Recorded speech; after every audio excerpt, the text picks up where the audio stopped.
सुशीला वहिनी, माहिती आहे मी काय बोललो पाहिजे आता, पण थँक्यू. सारंग सर, तुम्ही थँक्यू का म्हणताय? नाही, असंच आहे. सारंग म्हणतोय ते अगदी बरोबर आहे. तुझी खूप मदत झाली आम्हाला. Thank you so much. तू खूप केलंस आमच्या घरासाठी. तेव्हा यापुढे तुला काहीही लागलं तर लक्षात ठेव, आम्ही सगळेजण तुझ्या पाठीशी अगदी खंबीरपणे उभे राहू.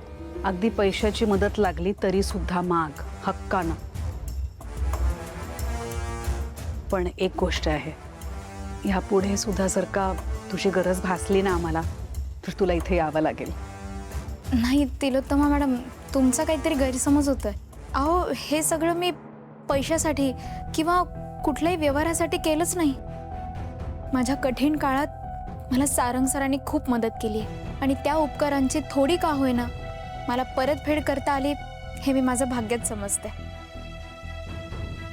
बबलू, उशीर होतोय, निघूया? हा चला. Sushila, thank you so much. आणि हो, वेळ मिळाला की येत जा, मस्त गप्पा मारू. हो अमृतावहिनी, नक्की येईन मी. सारंग सर, एक बोलू का? मला नाही माहित सावलीताई आणि तुमच्यामध्ये नक्की काय झालंय, आणि मला ते जाणूनही घ्यायचं नाहीये.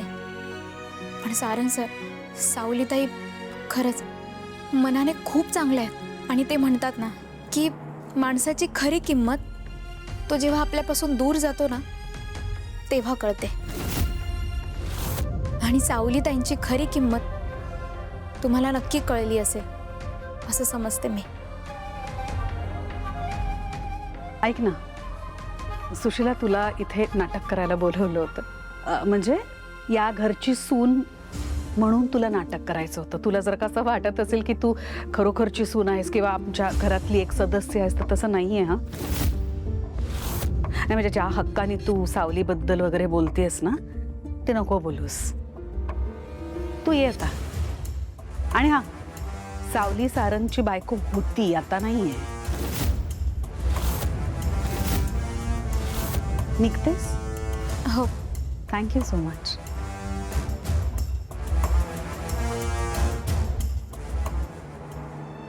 आई काय?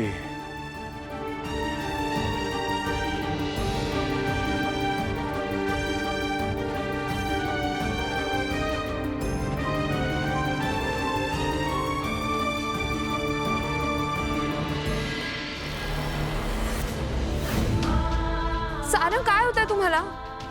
सारंग, सारंग. सावली.